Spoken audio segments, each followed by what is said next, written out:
Halo sahabat Fokus Kimia, kita jumpa lagi. Hari ini kita lanjut bahas prediksi SIMAUI yang kedua ya. Oke, hari ini ada berapa soal ya ini ya? 37 sampai nomor 48. Berarti sekitaran 12 soal juga ya. Oke, nah ini soal nomor 1, coba kita lihat. Suatu campuran gas A, B, dan C itu katanya komposisinya begini ya. Ini komposisinya begini. Menepati ruang 2M pangkat 3 ya, berarti ini kiloliter ya, bukan liter. Nah, pada suhu 27 derajat Celcius dan tekanan 700 mmHg gitu teman-teman. Volume yang ditempati gas pada suhu sekian dan tekanan sekian. Nah, ini untuk tekanannya sepertinya tidak usah kita ubah ke ATM ya, karena kan dua-duanya sudah sama-sama mmHg. Tapi suhu perlu kita ubah ke dalam Kelvin gitu, karena kan perubahan suhu dari Celcius menuju Kelvin kan itu berupa penjumlahan ya. Nah, jadi di sini kita bisa gunakan perbandingan dua gas gitu. Oke, kita bisa gunakan tinta biru aja deh. Nah, jadi boleh kita bandingin gini ya, P1V1 N1 RT1 sama dengan P2V2 N2 RT2. Boleh ya begini ya. Nah, di sini ada yang bisa kita langsung coret saja seperti apa? R dan N-nya gitu. R-nya bisa kita coret ya, R-nya. N-nya bisa kita coret juga, karena kan komposisinya tetap masih yang tadi ya, masih sama, jadi tidak ada perbedaan. Nah, sehingga meninggalkan tekanan, volume, dan suhu teman-teman. Nah, jadi kita bisa masukin aja datanya. Bebas aja apakah untuk yang satu ini untuk kondisi pertama, atau yang si dua ini kondisi kedua, kan sama aja, bebas ya. Nah, untuk P-nya saya ambil yang kondisi pertama, yaitu 300 ya. Dan untuk V-nya itu adalah 2, tadi 2M pangkat 3. Nah, ini biar aja karena kebetulan di pilihan jawaban juga dalam meter pangkat 3 ya, meter kubik. Ini kita bagi dengan suhunya, jadi 27 derajat Celcius itu adalah 300 Kelvin ya. Ini ditambah berapa? 273 ya. Jangan lupa-lupa lagi. Untuk tekanan yang kedua yang dia mau adalah 1000 mmHg dikali volumenya yaitu berapa? Yang ditanya ya maksudnya. V2 dibagi dengan T keduanya ini 127 berarti ditambah 273 jadinya berapa? 400 ya, 400. Oke. Nah, ini setelah kita olah ya, kita balik-balik aja. V2 sama dengan berarti 300 kali 2 kali 400 dibagi 300 dikali 1000 gitu ya. Nah, setelah saya cari itu dapatnya 0,5 meter pangkat 3 gitu. Jadi jawabannya adalah B. Bisa ya semua ya. Jadi di sini sebenarnya komposisi dari A, B, C ini tidak perlu kita cari karena ini memang kondisi yang sama dengan kedua, hanya diubah suhu dan tekanannya saja gitu sehingga volumenya juga ikutan berubah ya. Oke, kita lanjut ke soal nomor 38 atau soal yang kedua ya untuk prediksi SIMAUI. Nah, di sini katanya gini, dalam wadah 10 liter pada suhu 27 derajat Celcius dan tekanan 1 atm, ya ini diketahui komposisinya. Katanya sebanyak 0,5 mol gas AB terdisosiasi sesuai reaksi ini. Nah, jadi terurai gitu teman-teman. Pada keadaan setimbang terdapat 0,2 mol gas A2. Nah, di sini kalau kita jeli ya, kita melihat ini kan koefisien kanan dan kiri sama ya. Jadi di sebelah kanan itu gasnya kan 2 buah dan koefisiennya ada 2 ya. Berarti sebelah kiri juga koefisiennya kan ada 2 dan ini kan 1 senyawa gas gitu. Berarti kalau misalkan koefisien kanan sama dengan koefisien kiri, maka berlaku Kp sama dengan Kc. Bener ya? Nah, kita kan punya persamaan seperti ini ya. Kp sama dengan Kc RT pangkat delta N gitu kan ya. Nah, delta N-nya sama dengan 2 kurang 2 sama dengan 0. Dari mana tahu 0? Karena di sini kan koefisien kanannya 2, kirinya 2. Sehingga kalau delta N 0, maka RT ini kan akan hilang. Nah, jadi berlaku nanti Kp sama dengan Kc. Nah, jadi kita tidak perlu ribet mencari tekanan lagi. Ini kan butuh kita cari tekanan nih dengan suhu. Ya, maksudnya di sini satu tekanan sistem ya, tapi kan kita nggak tahu komposisi tekanan di dalam ini seperti apa. Nah, jadi kita tidak perlu ribet mencari tekanan masing-masing komponen di kesetimbangan. Kita langsung cari Kc, dan Kc itu merupakan Kp gitu ya. Oke, nah kita buat reaksinya dulu. Berarti di sini 2AB ya menjadi, ini setimbang, kenapa bisa satu panah? Menjadi A2 ditambah dengan B2. Nah, berarti kita analisa seperti biasa untuk kesetimbangan, mula-mula reaksi setimbang ya. Nah, ini di sini diketahui komposisinya adalah 0,5 mol AB yang terurai. Nah, jadi setelah itu katanya pada keadaan setimbang terdapat 0,2 mol A2. Berarti di sini 0,2 mol Nah, sehingga apa? Kalau si A2-nya 0,2 mol, berarti kan untuk si A2 di reaksinya juga 0,2 ya. Berarti di sini 0,2, ini 0,2, ini 0,4 teman-teman. Kenapa 0,4? Karena koefisien AB-nya ada 2. Ini berarti sisanya 0,1 mol. Ya, kita langsung cari Kc aja ya, tanpa mencari Kp. Nah, berarti di sini kan Kc itu adalah konsentrasi dari A2 dikali dengan B2. Kita bagi dengan konsentrasi AB pangkat 2 ya. Produk dibagi reaktannya. Nah, di sini volumenya sudah ada di soal, yaitu 10 liter ya. Langsung saja kita masukin 0,2 per 10 dikali 0,2 per 10. Kita bagi dengan berapa nih? 0,1 per 10 pangkat 2, teman-teman ya. Nah, ini sudah saya cari dan dapatnya itu adalah 4 ya. Oke. Nah, nanti bisa kalian coba cari saja. Saya udah cari lebih cepat ya. Jadi jawabannya itu dodol. Oke, nah tadi saya ingatin lagi, ini kan baru Kc ya, Kp-nya pasti sama juga karena berlaku aturan tadi. Oke, nah terus nomor 39, penguraian. Nah, ini saya sudah bantu dengan ini ya. Ini ada tabel untuk integrated law. Jadi kan dalam laju reaksi kita bisa menggunakan metode laju awal atau secara terintegrasi ya. Nah, di SIMAUI pasti akan keluar bentuk soal seperti ini karena memang kan di SIMAUI soalnya udah agak-agak mendekati soal-soal KSK atau OSN tingkat kabupaten gitu levelnya. Nah, di sini untuk orde 1 dalam integrated rate law-nya kita bisa mencari konsentrasi sisa itu dengan persamaan min KT tambah A0. A0 itu artinya konsentrasi mula-mula. Dan half-life ini adalah waktu paruh dan rumusnya A0 per 2K. Nah, jadi kalau kita mau buat straight line plot atau mencari orde dalam grafik, kita bisa plotting konsentrasi A terhadap waktu. Dan yang lain-lainnya seperti ini. Ya, ini len. Sepertinya di SIMAUI nggak mungkin dia ngeluarin di orde 1 ya, karena kan nggak boleh pakai kalkulator ya. Dan ini ada lennya gitu. Nah, mungkin saja di orde 0 dan 2 yang mungkin akan dikeluarkan di SIMAUI ya. Oke, kecuali kalau SIMAUI boleh pakai kalkulator, mungkin orde 1 bakal dikeluarin. Atau angkanya bisa dikondisikan, mungkin di soal nanti dikasih tahu len berapa, nilainya berapa gitu ya. Oke, kita lihat soal nomor 39. Di sini katanya penguraian gas AB2 di permukaan katalis pada suhu 600 itu menghasilkan gas A2B2.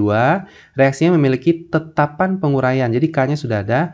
Waktu paruh reaksi tersebut jika konsentrasi mula-mulanya itu adalah 0,5 ya. Jadi gitu ya. Nah, kita kan di sini harus menebak dulu apakah reaksi ini orde 0, 1, atau 2, teman-teman ya. Nah, caranya gampang sekali. Kita cukup melihat satuan dari lajunya saja. Nah, di sini kalau kita cek ya, satuannya kan molaritas per waktu ya. Nah, jadi molaritas per waktu ini orde berapa gitu. Nah, itu gampang ya. Caranya gini, kalau misalkan ordenya 1, berarti kan K saja ya. Nah, sedangkan V itu sendiri satuannya kan molaritas per second. Jadi sebenarnya ini orde 0 seharusnya ya. Ini orde 0, cuman saya ingin buktiin aja. Ini kan dia ya, V sama dengan M per S ya, sama dengan K. Tapi kalau orde 1 kan berarti K dikali di sini konsentrasi gitu. Nah, jadi kalau orde 1 berarti kan V sama dengan K dikali A. V itu kan molaritas per second, K, sedangkan si A itu kan molaritas ya. Kalau kita coret, berarti nanti si K-nya sendiri adalah 1/S. Nah, gitu ya. Ya kan? Ini kondisi yang pertama ya, sorry, ini kondisi yang kedua gitu. Nah, kalau kondisi orde yang kedua, berarti kan di sini A pangkat 2 ya. Berarti V sama dengan K, di sini A pangkat 2. Berarti kan ini M per second sama dengan K, ini M kuadrat. Berarti kan kita coret. Nah, berarti M-nya kan nanti jadi penyebutnya. Sehingga K sama dengan 1/S kali M. Nah, gitu. Jadi tidak mungkin orde 2, tidak mungkin orde 1, berarti orde 0. Nah, di sini dia minta adalah waktu paruh. Nah, berarti waktu paruh, maka rumusnya yang ini kalian pakai ya. Yaitu A0 sama dengan 2K. Sorry, maaf, waktu paruh sama dengan A0 per 2K gitu ya. Oke, berarti di sini T setengah sama dengan A0 atau konsentrasi mula-mula per 2K. Nah, konsentrasi mula-mulanya sudah ada di soal, yaitu 0,05 ya, 0,05. Kita bagi dengan 2K. K-nya itu adalah 5 kali 10 pangkat min 5 ya. Oke, ini sudah saya cari dan dapatnya adalah 500. Jadi jawabannya adalah cendol. Gimana? Bisa ya semua ya? Ini semoga tabel ini bisa bermanfaat buat kalian. Oke, kita lanjut ke nomor 40 ya. Agak cepat, nggak apa-apa, biar cepat selesai ya. dan waktunya juga tidak terlalu lama. Nomor 40, kalsium hidroksida bila dipanaskan akan terurai menjadi kalsium oksida dan air. Ini reaksi sudah setara ya. Jika pemanasan tersebut diramalkan mengurai, jadi hanya 74% kalsium hidroksida yang terurai, jadi tidak semua. Berat kalsium hidroksida yang harus dipanaskan supaya kalsium oksidanya 112 gram, teman-teman. Nah, jadi dia maunya si CaOH2 ini yang kira-kira 74% terurai, supaya menghasilkan CaOH-nya 112 gram itu berapa gitu. Jadi maunya ininya 112 gram. Berarti gimana caranya? Ya sederhana banget, kalian tinggal cari mol si CaO dulu ya. Nah, berarti massa per mR ya. Massanya 112, mR-nya berapa? Ca 40, O 16 berarti 56 ya. Dan ini jadinya 2 mol, teman-teman. Oke, sudah dapat, kita cari mol si CaOH2. Langsung perbandingan koefisien saja. 1/1 kali 2 sama dengan 2 mol ya. Nah, kenapa 1/1? Karena koefisiennya di sini 1, di sini 1. Bisa ya semua? Nah, sekarang kita tinggal cari massa dari si CaOH-nya. Nah, jadi massa si CaOH pakai bantuan mol tadi, berarti kan mol kali mR-nya. Molnya 2, mR-nya 74, saya sudah cari ya. Nanti coba kalian cari aja mR-nya. Nah, setelah saya cari, dapatnya itu mR-nya 148 ya. Sorry, maksudnya mR-nya 74 dan masanya itu 148 gram gitu, teman-teman. Dan ingat 148 gram ini adalah yang terurainya. Nah, sedangkan dia kan 74% terurai. Jadi dia minta mula-mulanya itu kayak gimana. Nah, caranya berarti kita bagi aja. Si massa yang terurai ini kita bagi persennya. Nah, gitu ya. Berarti massa si CaOH mula-mula, saya kasih simbol M aja ya. M ini artinya mula-mula, biar tidak ini. Berarti langsung saja ya, 148 kita bagi persennya yaitu 0,74. Dan setelah dicari dapatnya 200 gram. Oke, maka jawabannya adalah E, teman-teman. Gimana? Bisa semua ya? Oke, kita lihat soal nomor 41, kita lanjut terus. Dan di sini katanya ada beberapa campuran yang menghasilkan larutan yang dapat mempertahankan nilai pH. Larutan apa yang bisa mempertahankan nilai pH? Masih ingat nggak kalian? Buffer ya. Nah, berarti di sini dia maunya buffer gitu. Dan buffer itu sendiri kita ingat kembali ada 2 tipe ya buffer. Jadi yang pertama itu buffer apa? Asam ya. Nah, jadi yang pertama buffer asam. Buffer asam itu ada 2 cara untuk membuatnya. Yang pertama di mana saya tulis? Di sini aja lah ya, saya pepet terus. Jadi buffer asam itu yang pertama syaratnya itu campuran asam lemah itu ditambah dengan basa kuat. Nah, di mana kondisinya itu adalah asam lemahnya itu harus berlebih ya, harus berlebih. Nah, dari basa kuatnya. Nah, syarat yang kedua adalah asam lemah juga, asam lemah ditambah dengan garamnya. Nah, jadi kalau asam lemah dengan garamnya itu juga langsung bisa. Tapi garamnya ini harus sesuai dengan asam lemahnya. Nah, misalkan CH3COOH ditambah dengan CH3COONA gitu. Jadi, ini konjugat dari CH3COOH. Walaupun ada juga cara membuat buffer dari garam dengan garam. Nah, itu syaratnya harus berupa pasangan konjugasi. Misalkan, apa ya? Na2CO3 kita pasangkan dengan NaHCO3 kan bisa aja ya. Jadi H2CO3 dengan HCO3 itu kan bisa jadi suatu pasangan konjugasi. Nah, terus yang kedua adalah buffer asam. Jadi perlu saya tekankan kembali, ini adalah pembuatan buffer secara umum, walaupun ada cara lain lagi untuk membuat buffer ya. Nah, ini untuk basa. Nah, untuk basa sendiri itu sama saja sebenarnya. Pokoknya yang lemah-lemah itu harus berlebih ya. Nah, di sini basa lemah kita tambah dengan asamnya jadi kuat gitu. Nah, syaratnya yang lemah ini harus berlebih ya. Tidak saya tulis lagi. Untuk yang campuran langsung dengan garamnya sama saja, yaitu basa lemah ditambah garamnya gitu ya, garamnya. Oke, dengan teori seperti ini saja sudah jelas nomor 1 pasti salah, bener nggak? Ini kan asam lemah masak dengan asam kuat, ya kan nggak logis. Terus apalagi ada nggak yang tidak? Nah, ini lagi yang nomor 2 juga udah pasti salah, ya kan? Ini basa kuat dengan basa lemah kan tidak mungkin ya. Berarti jawabannya ada 2 kemungkinan, 3 dan 4. Kebetulan 3 dan 4 di sini tidak ada pilihan jawabannya. Berarti pasti 4 saja. Cuman saya ingin ngebuktiin juga supaya kalian tahu kenapa salah yang bagian 3-nya. Nah, coba kita perhatikan di sini ya. Untuk yang nomor 3, di sini kan 100 mili sama 0,1 M. Nah, berarti kan di sini nanti berapa nih? Di mana saya tulis ya? Di sini saja ya. Ini kan 10 milimol nanti ya untuk si CH3COOH. karena 100 kali 0,1. KOH-nya di sini 100 kali 0,15 kan jadinya 15. Tadi kan syarat buffer itu adalah yang lemahnya yang berlebih. Nah, kalau kayak gini komposisinya, berarti kan KOH-nya malah berlebih. Nah, itulah sebabnya yang nomor 3 juga salah. Nah, kalau yang nomor 4, HCl-nya di sini kan 10 ya, 100 kali 0,1, 10 milimol. Si NH3 kan basa lemah ya, 100 dikali 0,15 jadinya 15 milimol. Nah, ini sangat logis karena yang lemahnya berlebih. Jadi jawabannya D. Oke, gimana semuanya? Bisa ya teman-teman ya? Oke, saya rasa tidak ada masalah. Dan sekarang kita lompat ke nomor 42. Ini adalah soal yang sangat buang-buang waktu teman-teman ya. Nah, kenapa buang-buang waktu? Karena kita kan seperti mencari XY-nya dulu, seperti membuat suatu persamaan linear gitu. Nah, karena gini, pembakaran 234 gram propanabutana dengan rasio mol. Nah, di sini ada penekanan sedikit. Rasio ini, kita nggak tahu apakah 4:1 ini sudah diperkecil atau atau masih dalam bentuk diperbesar, atau 4:1 ini memang komposisi fix dari 234 gram. Kita harus buktikan. Karena nanti di soalnya dia minta jumlah kalor yang dilepaskan pada pembakaran campuran 220 gram propana, 290 gram butana. Nah, apakah nanti mol ini kita buat jadi rasio juga atau dalam bentuk mol fixnya? Nah, jadi di sini ribet sedikit tapi tidak apa-apa, seru ya. Nah, jadi di sini katanya kalau rasio molnya 4:1 menghasilkan kalor sebesar sekian. Tapi kalau masanya segini, dengan rasio molnya 3:2, ternyata kalornya sekian, waktu dibakar gitu teman-teman. Nah, jadi kita harus buktikan dulu 3:2 dan 4:1 ini adalah mol fixnya atau mol yang sudah diperkecil, kan rasio gitu. Oke, kita cek satu-satu ya. Nah, kita cek untuk kondisi yang pertama. Nah, di sini saja ya.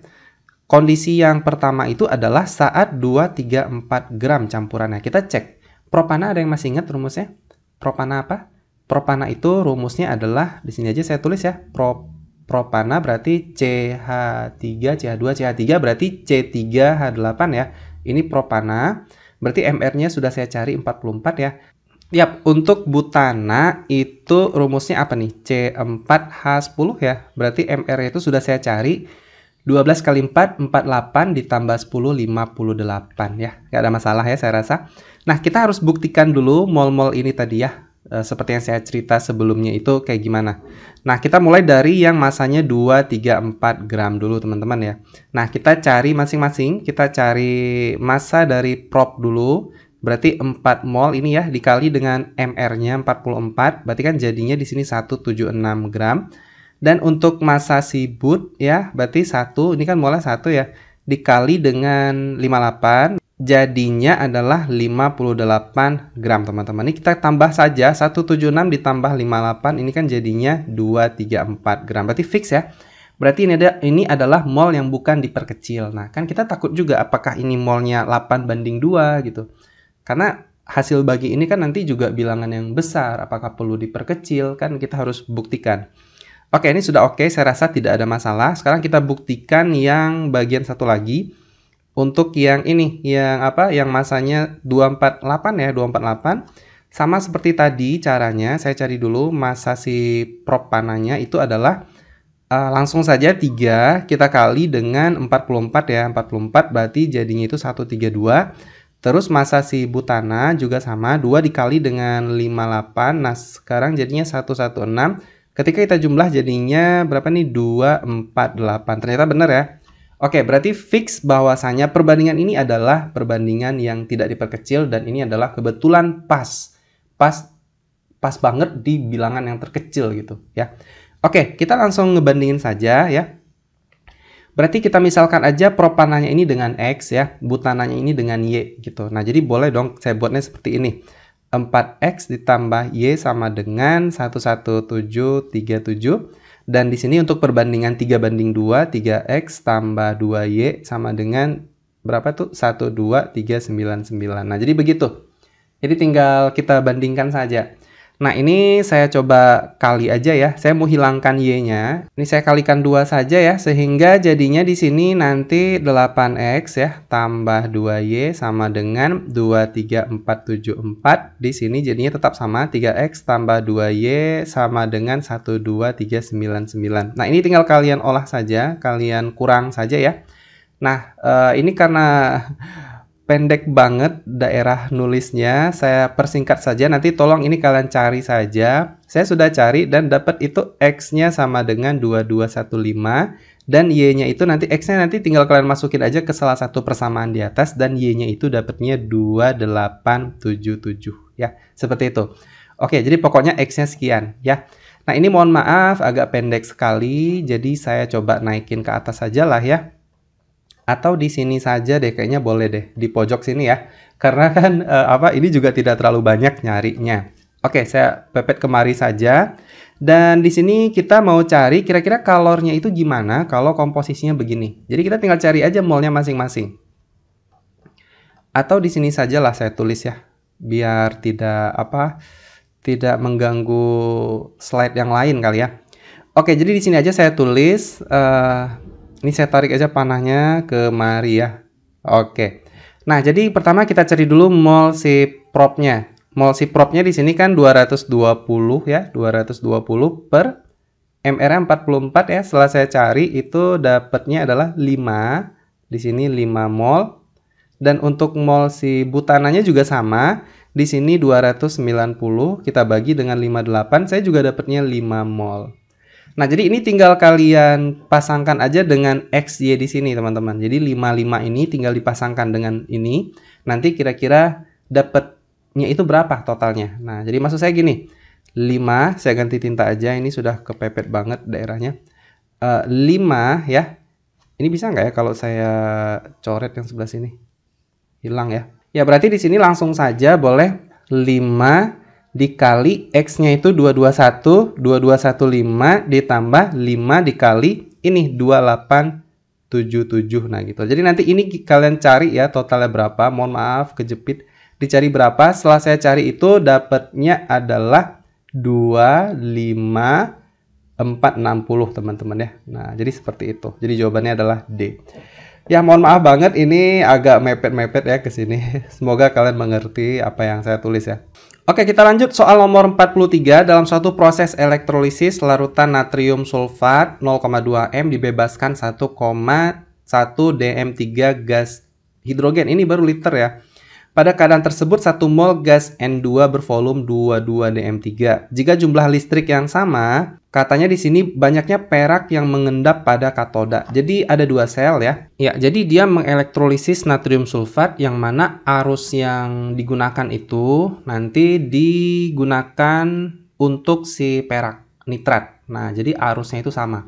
Kalau arus sama berarti kan jumlah muatan listriknya pun juga sama dan sehingga di situ mol elektron juga sama pastinya ya.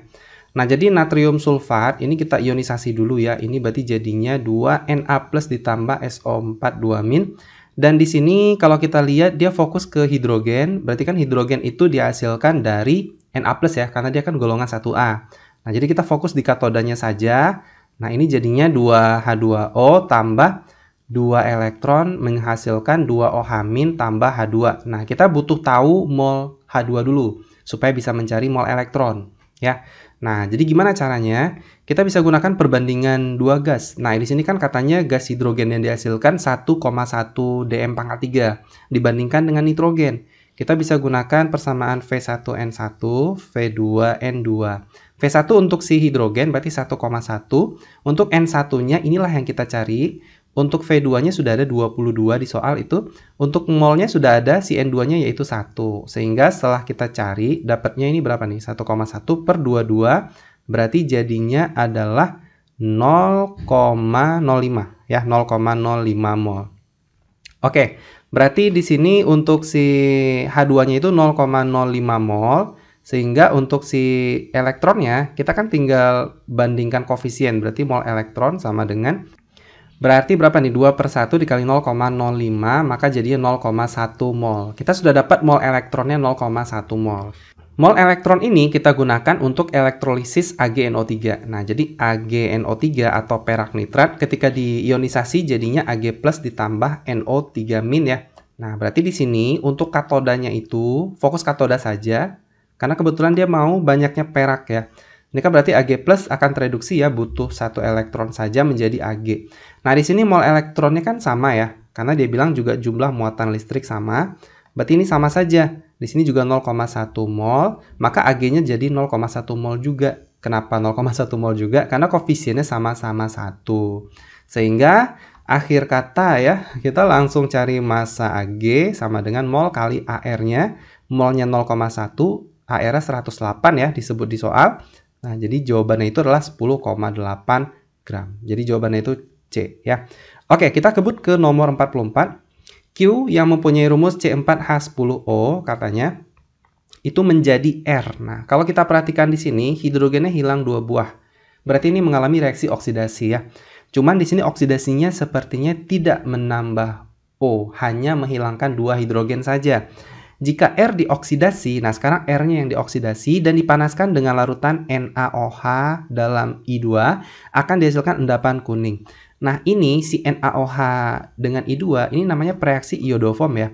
Ini uji iodoform ya, iodoform, dan ini biasanya untuk mendeteksi karbonil yang ada kelebihan CH3-nya. Nah, jadi karbonil yang ada kelebihan CH3 atau alkohol boleh juga. Alkohol yang ada kelebihan CH3. Nah, tapi pastikan juga alkoholnya di sini masih ada hidrogennya. Karena kalau alkoholnya tidak ada hidrogen, itu tidak akan bisa dioksidasi lagi karena sebenarnya proses di NaOH-I2 ini akan mengoksidasi gitu. Nah, membentuk endapan kuning yang kita sebut CHI3 ya. Ini sebagai iodoformnya. Nah, jadi secara otomatis kita bisa ngebayangin bahwa senyawa Q dan R itu pasti punya gugus fungsi di daerah C keduanya karena dia positif terhadap iodoform. Nah, kalau kita lihat di R ini tidak mungkin alkohol. Kenapa? Karena di posisi Q menjadi R itu teroksidasi. Nah, jadi kalau kita tulis skema reaksinya itu kan seperti ini ya. C4H10O itu menjadi C4H8O. Nah, jadi saya bisa memprediksikan bahwasannya si R ini adalah keton ya, atau senyawa yang karbonilnya berada di tengah. Ya, maksudnya di tengah yang ada kelebihan CH3 gitu kan, nggak mungkin aldehid gitu teman-teman. Dan untuk si Q ini, dan untuk si Q ini pasti senyawa alkohol gitu teman-teman. Nah, jadi di sini pasti senyawanya gini, CH3CO, CH2CH3 gitu ya. Nah, di sini berarti pasti alkohol, CHOH, di sini CH2CH3. Nah, ini kalian bisa hitung saja. Di sini C-nya ada 4 dan H-nya itu ada 10, O-nya ada 1. Ya, dan di sini C-nya ada 4, H-nya juga ada 8, O-nya ada 1. Jadi ini dioksidasi, ya kita tidak tahu oksidasinya menggunakan apa, apakah pakai KMnO4 dan sebagainya. Nah, jadi ini nanti yang positif terhadap uji iodoform ya. Karena ini ada kelebihan CH3-nya. Maka jawabannya itu udah pasti E, karena yang diminta adalah Q, alkoholnya, bukan si R-nya gitu teman-teman. Oke, saya rasa tidak ada masalah. Kita lanjut ke nomor 45 ya. Dihasilkan pernyataan bahwa hidrogen peroksida tereduksi menjadi oksigen. Kita cek. Nah, ingat kembali bahwasannya hidrogen peroksida itu bilangan oksidasi O-nya adalah -1 ya. Jadi kalian buka lagi catatannya. Hidrogen peroksida itu bilangan oksidasi O-nya -1. Nah, kalau misalkan oksigen pasti 0 ya. Nah, jadi otomatis ini mengalami kenaikan. Ya, jadi di sini H2O2 menjadi O2 itu mengalami oksidasi ya, bukan mengalami reduksi. Nah, jadi ingat aja seperti itu ya. Nah, kalau sekedar review untuk oksigen ini kan biloxnya banyak ya. Ada O itu biloxnya -2, masih ingat ya? Ini biasanya pada H2O.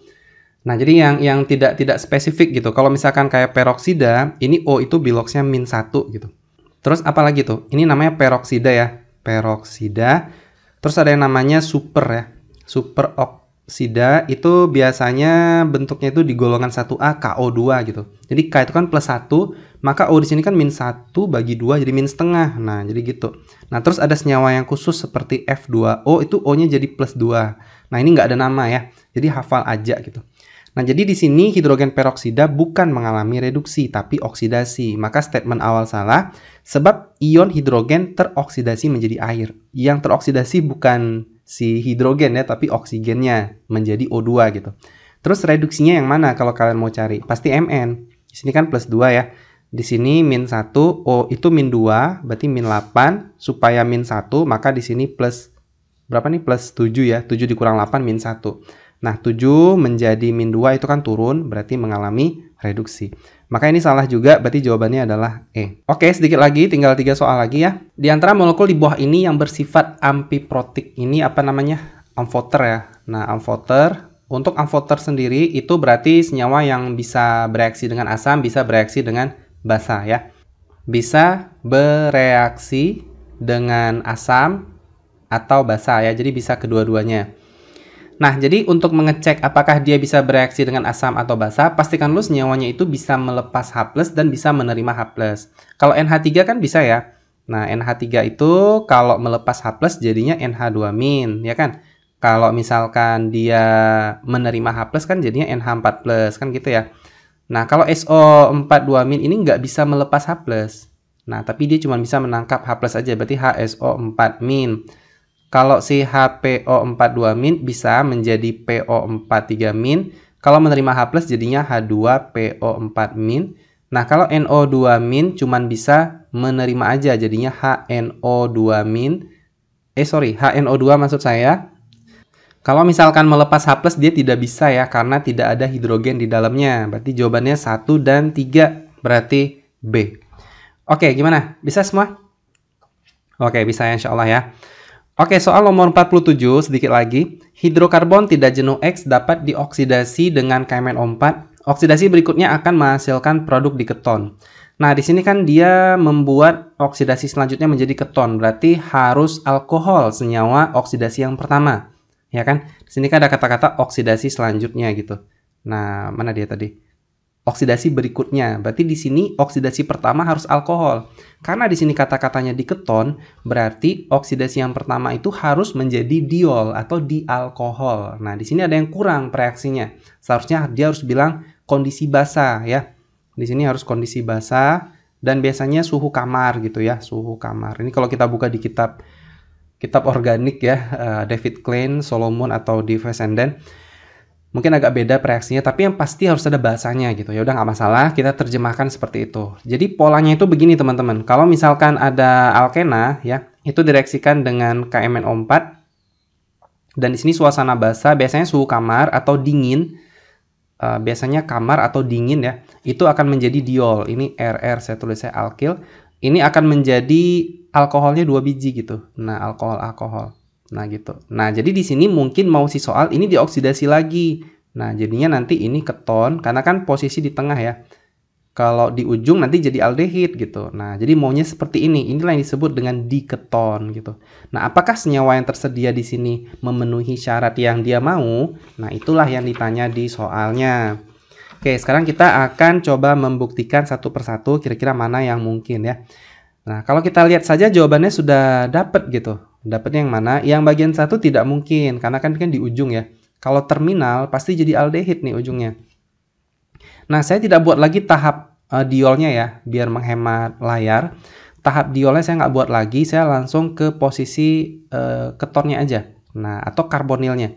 Nah, jadi kalau misalkan senyawa yang pertama, ini nanti jadinya begini, CH3, C, ini bisa jadi keton, tapi yang ujung ini nggak mungkin keton, karena kalau di posisi ujung, namanya aldehid, gitu ya. Berarti nomor 1 udah pasti salah ya. Nomor 2 ini mungkin karena di sini kan posisinya di tengah-tengah ya. Ini C6H5 ini kan cincin fenil ya. Cincin benzena, berarti nanti jadinya C6H5C, ini karbonil, C, ini karbonil, C6H5. Nah, ini benar bisa. Nomor 3 ini nggak bisa, kenapa? Karena posisi di sini itu alkohol, bukan alkohol. Ini ada cabang gitu loh. Maksudnya nggak ada hidrogen di C yang ada di kata rangkapnya. Sehingga nanti ketika jadi alkohol tidak mungkin teroksidasi lagi. Karena posisi alkohol tersier. Nah, jadi kalau kita gambar produk untuk si nomor 3 itu jadinya kayak gini, CH3C. Sebelah kirinya bisa, tapi di sini nggak bisa, dia nyangkut jadi OH. Jadinya di sini CH3, ini CH3. Nah, karena di sini tidak mungkin dioksidasi lagi. Ingat ya, alkohol ada 3 tipe, primer, tersier, sekunder. Alkohol yang tersier tidak mungkin dioksidasi lagi ya.